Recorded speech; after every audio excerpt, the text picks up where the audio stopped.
பக்கத்திலே சோடி என்று வந்தவளே நூல் புடவையில் ஒளிஞ்சுக்கிட்டு நினைச்ச தாளம் போடணுமே.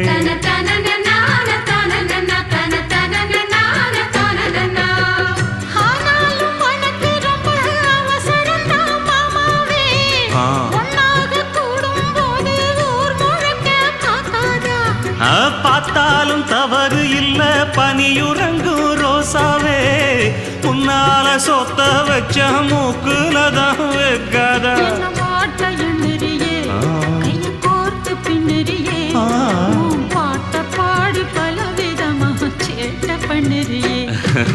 செங்குருவி செங்குருவி காலமட செங்குருவி சேல கட்டி மாமனுக்கு மாலையிட்ட செங்குருவி.